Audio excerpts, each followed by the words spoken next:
एक समय की बात है, लोमड़ी और भालू दोनों ही अच्छे दोस्त थे और अपने राजा शेर की बहुत ही वफादार हुआ करती थी लोमड़ी। इसके बाद एक दिन शेर सोचता है कि मैं शिकार पे चलूं। जिसके बाद वो शिकार पे जाता है अपने पड़ोसी जंगल में, जहाँ पे उसे एक लोमड़ी दिखती है और शेर बड़े ही चालाकी से उस लोमड़ी पे हमला कर देता है और उस लोमड़ी की वहीं पे मृत्यु हो जाती है। इसके बाद शेर उस लोमड़ी को अपने मुंह में जकड़ कर वापस अपने गुफा की ओर आने लगता है और गुफा में आने के बाद सभी को दावत पे बुलाता है। जिसके बाद उसमें लोमड़ी भी आती है। इसके बाद वहाँ पे लोमड़ी बोलती है, तो आपने मेरे भाई को ही मार दिया। इसके बाद लोमड़ी बहुत ही ज्यादा रोने लगती है और शेर लोमड़ी को चुप करा करके बोलता है, देखो ये सब मैंने अनजाने में किया, इसलिए रोना बंद करो, क्या ही कर सकते हैं, तुमको खाना है तो आओ, नहीं तो मत, हम सब तो खाएंगे। जिसके बाद ये बात लोमड़ी को बहुत ही ज्यादा अंदर से बुरा लगती है।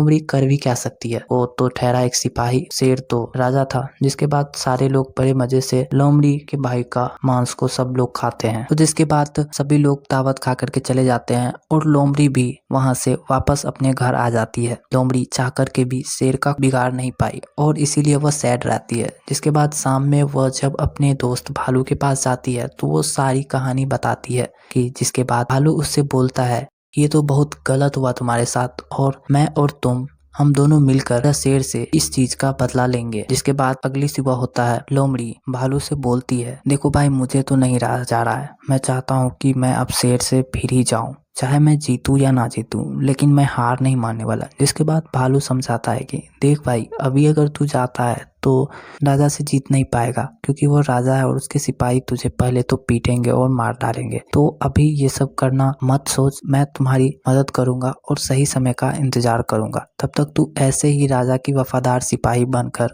उसकी दिल जीतते रहा। जिसके बाद बीतती है कुछ ही दिनों बाद जो है गांव में डायनासोरस का हमला होता है। जिसके बाद सभी जंगलों में जानवर सब त्राहिमाम हो जाते हैं और अपनी जान बचाने के लिए इधर उधर भागने लगते हैं। तब तक में राजा शेर तभी ही अपनी बड़ी सभा रखता है और सारे जानवरों को इकट्ठा करता है, जहाँ पे भालू लोमड़ी सभी जानवर एक साथ आते हैं और उसमें मीटिंग होता है कि तुम लोग में से कुछ ही लोग हमारे साथ चलोगे और डायनासोरस से लड़ने में मदद करोगे। इसमें से भालू चालाक होता है। तभी भालू के दिमाग में कुछ आता है और बोलता है, राजा जी मैं चाहता हूँ कि मैं और लोमड़ी हम तीनों डायनासोरस से लड़ने के लिए जाए और बड़े ही चालाकी से उसे हरा कर जरूर ही लौटेंगे। जिसके बाद शेर इस बात के लिए तैयार हो जाता है और शेर उन दोनों के साथ जाता है और सभी को बोलता है कि जंगल में से बाहर मत आना। जिसके बाद डायनासोरस के सामने जाता है, शेर डायनासोरस को ललकारता है। के बाद डायनासोरस और शेर में भीषण लड़ाई होती है, लेकिन शेर ज्यादातर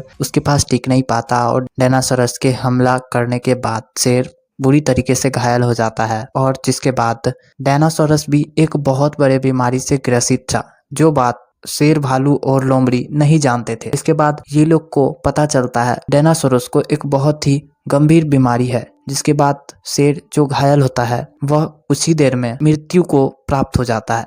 जिसके बाद डायनासोरस भी लड़खड़ा करके वहीं मर जाता है। इसके बाद लोमड़ी बोलती है भालू को कि चलो अब हम लोग जंगल में सबको बता देते हैं कि डायनासोरस मर चुका है और अब सभी लोग खुश होंगे। जिसके बाद भालू रोकता है और बोलता है कि तुम चाहो तो यहाँ से अब राजा बन सकते हो, मैं बताऊंगा कि तुमने ही डायनासोरस को मारा है और जिसके बाद तुम सिपाही थे, तो अब तुम्हारा हक है कि तुम ही राजा बनो। जिसके बाद लोमड़ी बोलता है कि नहीं, मुझे बस अपने भाई का बदला लेना था, वो मैं ले चुका हूँ, तुम ही बनो राजा और मैं तुम्हारा एक अच्छा वफादार सिपाही रहूंगा, आखिर है तो हम दोस्त। तो जिसके बाद भालू मान जाता है और जिसके बाद फिर ये लोग वापस अपने जंगल में आ जाता है और सभी को बोलता है कि मैंने डायनासोरस को मारा और सभी जानवर खुश हो जाते हैं और तब से भालू को राजा मान लेते हैं।